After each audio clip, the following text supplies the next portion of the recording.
Welcome back to the show, everybody. We got a good one lined up for you today. We're going to talk about Rosalind Layton puts out a scathing article to Congress and anyone else who will listen that we're not going away anytime soon. You're going to like it.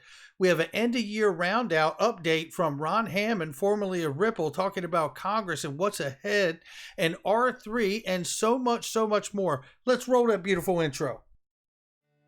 This is Digital Perspectives with Brad Kimes. Subscribe for new content notifications. Now, here's Brad Kimes. Come on in.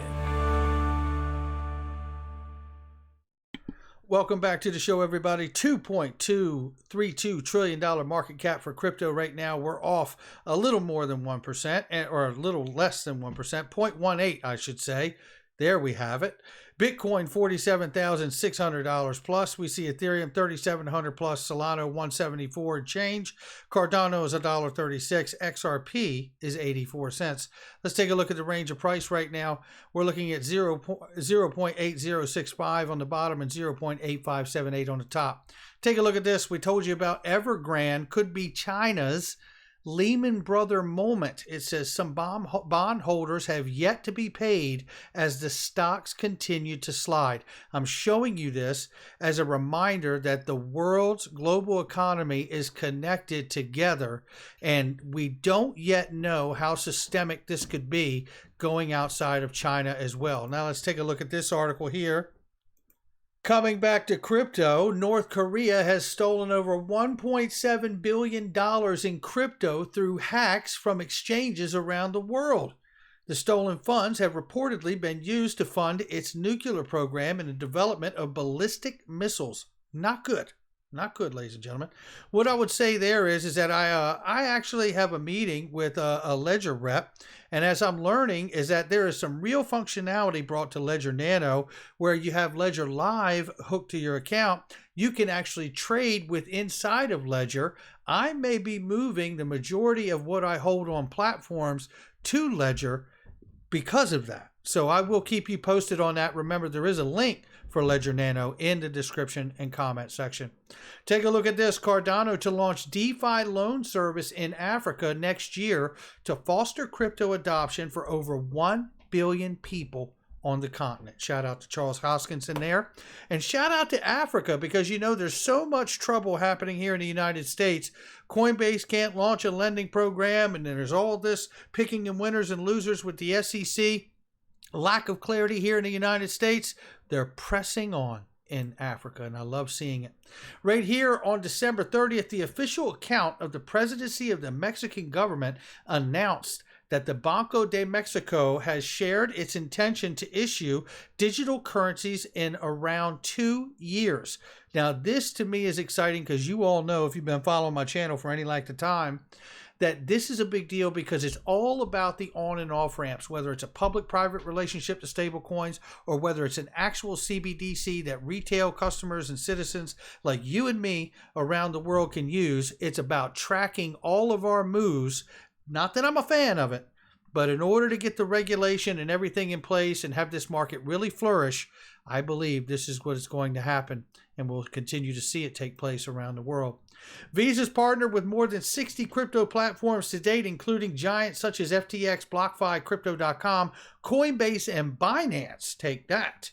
The partnerships allow customers to use their digital assets in order to pay for goods and services. Now we're getting some real functionality connected to the backside of just buying these things and holding them, right? So this is going to continue to grow and expand like this. Let's change gears a little bit here. Talking about R3, banks are trying to launch crypto assets with R3. I covered this the other day, but I have here a clip with Todd McDonald from R3. Let's let him tell you about what's going on here. The last 5 years, we've been seeing an explosion in digital assets more broadly. This is the tokenization of existing assets, but also the creation of net new assets that we never really considered to be possible in a digital world. So you start to see this emergence of these networks of these new assets, and you think back to digital currency, and excuse the pun, it really is the other side of the coin to the digital asset play. We're thinking about programmable money, programmable assets. We're seeing a very strong trend in the market, and especially interestingly in the regulated space. for the promise and the application of digital assets and digital currency together to allow for business transactions to happen in more real time with lower risk and lower cost. R3 has been thinking about interoperability from day one of the company. We realized that this technology needs multiple participants to come together, but really multiple networks. If you think about today, we live in a multi-network world. Interoperability is crucial, especially when we're talking about the flow of money, the flow of assets. And so we've been investing in interoperability for our own networks and increasingly interoperability to other emerging networks to be able to create more flexibility and choice for our customers and reduce the risk of them in adopting this technology today. Central bank digital currency is a perfect example of the need for interoperability and the work that R3 is doing today on that. If you think about what central banks around the globe are trying to do, they're trying to solve the challenge of cross-border payments, but still have things settle back into central bank money. That is essentially an interoperability problem and something that we're working on currently with Monetary Authority of Singapore and other central banks. The last 5 There you have it. Excuse me for hitting the button. I thought I had to stop it myself. But there's two things that stick out here to me. One, like I told you, central bank digital currencies are enormous, but it creates the situation for interoperability. That problem has to be solved, because if you don't solve the interoperability between all of these different systems that are going to be used and all of these different central bank digital currencies that are going to be developed, all you have done is replicate the friction from the paper fiat dollar world into the digital world. And that is a role that XRP as a bridge asset, a virtual currency bridge asset, can solve for the world, right? So very exciting stuff here. This is a reminder from Tim Swanson. Says in the Ripple complaint from the SEC notes that a Manhattan-based enterprise software company bought at least 1.04 billion XRP in 2019 based on an options agreement signed in 2016. He says his guess is that the name of this entity is 2 letters long and rhymes with bar tree. He's talking about R3. Now, I have told you about line 82 on the Ripple lawsuit, and we have discussed this many, many times here, that this is all the evidence you need to understand that they absolutely did option contracts with different players around the world. And this is what you need to know. This is pre-allocating. In my mind, this is all the evidence you need to know of pre-allocation, and then I'll give you the case itself. Here it is right here, line 82. Ripple also undertook to achieve its goal of widespread distribution of XRP by exchanging XRP for non-cash consideration. Options contracts. You agree on your side to do ABC 1, 2, 3, and I agree on my side to do DEFG 3, 4, 5. Right? This is what we're talking about here. And guess what? This is not illegal, ladies and gentlemen. This is not criminal. And that's what really fascinates me about this case. There is no criminal charges in this case. There's no fraud in this case. This case is about setting legal precedent, and I believe it's so important to do it with Ripple and XRP because I believe they did achieve that widespread adoption through non-cash agreements because they're that damn smart. And all they need to do now is legally define this so we can see all these players who participated in pre-allocation step forward and actually begin to use it and bring the utility and the liquidity to these protocols like the XRP ledger. Now let's take a look here, because this is Congress, and we know Congress is really, really messed up on what crypto is and what crypto isn't. And here's a fine example of it right here. This is Hall of Famer Michael says, a caption from this article. Let me go into the article here so you can get it. This is Elizabeth Warren, who says her comments was in response to an article of Wall Street Journal claiming that the top 1% of Bitcoin holders control a greater share of the cryptocurrency than most affluent American households control in dollars, citing a study by the National Bureau of Economic Research. The author wrote that the top 10,000 Bitcoin accounts hold 5 million Bitcoins, an equivalent of approximately $232 billion. Now, you have to understand that many Twitter users replied to Senator Warren's tweet. One of those told Massachusetts Senator This is not true. The fixed Bitcoin supply means ownership gets less concentrated over time, congruence with adoption, usage, and creation of value. There's no other alternative to fixing the money printing problem that results in an invisible tax on the average citizen. He's referring to inflation. It goes on to say here, if you take a look at it, another user tweeted to the senator, "Your argument is flawed, so I'm left to assume you don't understand Bitcoin. It's not all crypto. It's Bitcoin. You're only recognizing BTC as crypto while ignoring the entire budding crypto industry." For me, that's the point to be made here. They're using an example of one thing. It's like saying gold is the entire metals market, right? Just not accurate at all. Really, it isn't. Based on the transfer of value for fractions of a penny, it says here, moreover, some people remind Senator Warren that crypto is decentralized and is for everyone, not just the rich. Some questioned claims made in the Wall Street Journal article. Several people called the senator from Massachusetts ignorant, manipulative, emphasizing the need for education.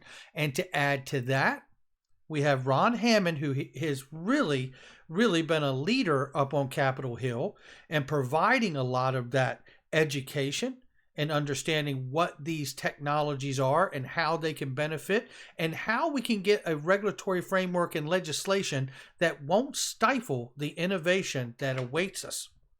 Here, I'm going to read this thread really quickly here for you. As of 2021 comes to close, I thought it would be good to provide an update as to where things stand, crypto policy in Congress. He goes on here to say that, not to sound like a broken record, but things are very hectic in D.C. 5 years I've worked on the crypto policy. This is the busiest he's ever seen. Crypto is the sexy issue for financial services policy, and everyone wants to have a piece of it. He goes on to say here, Congress heads into an election year. There's a lot of political elements that start to come into the picture. He says Republicans seem confident they will be able to flip the House. Democrats are fairly sure they'll hold the Senate, but like most elections, it will get divisive quickly. He goes on to say here, typically in an election year, Congress works in normal business course till around June or July. This really means we have about a solid 6 months to work on legitimate policy, and crypto is top of mind for many. Now, that's good news. He does go on to say in the last few months of 2021, we saw hearings, both with the House Financial Services, crypto hearing, and Senate banking, stablecoin hearing. Both hearings vary drastically in tone. For the House hearing, both sides of the aisle were much more open to crypto. Not all, but most. He goes on to say here, while there are a variety of reasons for this, a common theme we are seeing is the generational difference, similarly to policy issues like other things. I can't say it because it's YouTube, you know that. Regardless of the party affiliation, are more open to crypto and are asking us to come in and educate. This is especially apparent at the staff level. Even those who work for members or who are never uttered the word crypto once are asking to meet with the industry because they are fascinated by the topic. It is trending and an issue that has plenty of policy work to be done. On the flip side, the Senate, which skews are older, it says seems to be more set in their ways, and requests to have industry come in and educate members and staff is far less common. The Senate also dealt with the crypto extensively during the infrastructure fight, which has brought on some fatigue. So, with that point about the fatigue and the Senate, which skews older here, remember the old saying is the House passes bills and the Senate passes laws. There are more crypto bills in the works than ever before. Member staff are making it a point to be bipartisan as much as possible. These bills aren't being rushed. Rather, most staffers are using good due diligence and checking with all the relevant stakeholders.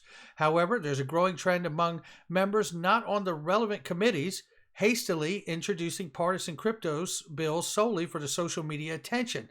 This is almost exclusively Republicans, and for now, it's just a handful of members. As for bills, the topics range from a variety of policy issues. Most popular one is stablecoins. Both sides of the aisle have been reaching out to the industry. Academia, regulators to work on a good path forward. Congress doesn't want the President Working Group to write the rules. They do. Now listen to that, because I've reminded you and we've covered this. The President Working Group in their report noted they will act if Congress doesn't. and that has struck a chord with the members. So hopefully that becomes incentive over the 6 months to get something done here. There are more hearings being planned and is likely to see them mimic the format of the Robinhood hearings you saw when that was going on. The many coalitions and group members are hosting various regulators, academics, think tanks, traders, or trades to come in education and more private setting as well. Crypto Twitter has been a great force for a variety of efforts. Members notice they get 5 times the engagement with social media press when they discuss crypto, and the most are excited by that. For many, they had no idea Crypto Twitter existed until this year, and they're fascinated by it. But there's a downside to everything, right? Many of them memes and jokes have been made rounds on Crypto Twitter during the hearings, became the topic of conversation in DC for weeks afterward. This is good and bad. Some of the crypto critics and skeptics who found themselves as the butt of the jokes are more anti-crypto because of Crypto Twitter now. We are seeing a massive uptick in lobbyist advocates here in DC. Many of them are incredibly qualified. We all work best when we work together, and the infrastructure to fight is a testament to that. The talent, largely top-notch, as companies are making good, informed hires. But they are seeing, however, a hero complex with some of the new groups. They don't coordinate with others in the industry, talk negatively about their business competitors, or support efforts that are heavily partisan.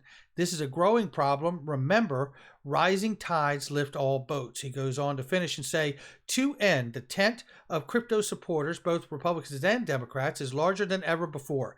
2022 will be busy and substantive with bills and hearings. Politics, though, has a way of pulling people apart, and it is imperative crypto isn't used as a force to divide each other because no one wins. Well said, Ron Hammond.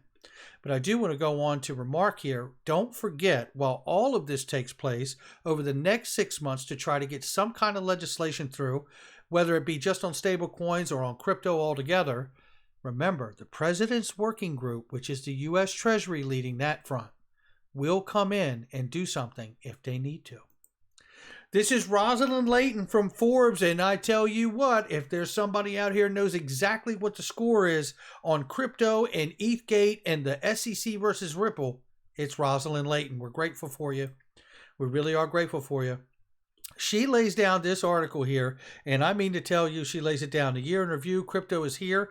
Get used to it, Washington. And that really is the truth. We're not going away. And if you don't want to be the butt of the jokes on crypto Twitter, educate yourself.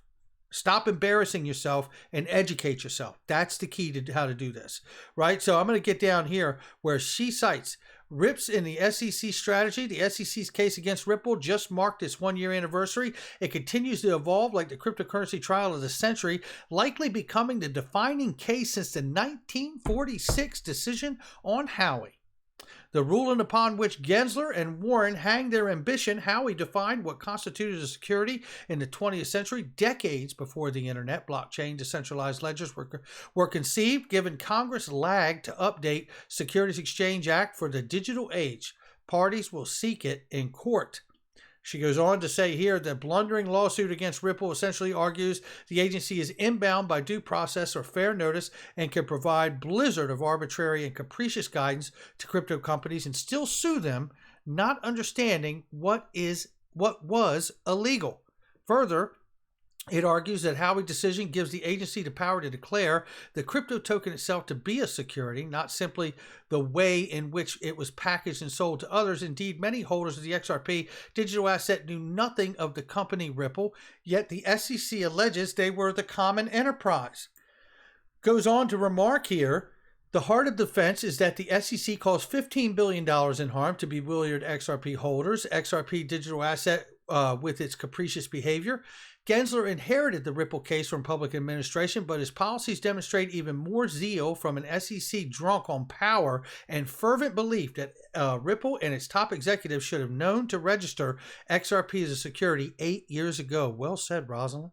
When the SEC hardly knew what blockchain was. Judge Annalisa Torres of the Southern District New York Court is likely to issue decisive ruling in the case early next year. This will either embolden Gensler to prepare attacks on the other platforms or smack down the SEC for overstepping its authority. The rise of the XRP army right here, ladies and gentlemen. Retail holders are mobilizing across multiple social media platforms, unearthing embarrassing information on the SEC's top brass, past and present, and flooding congressional offices with thousands of messages demanding that Gensler be reined in.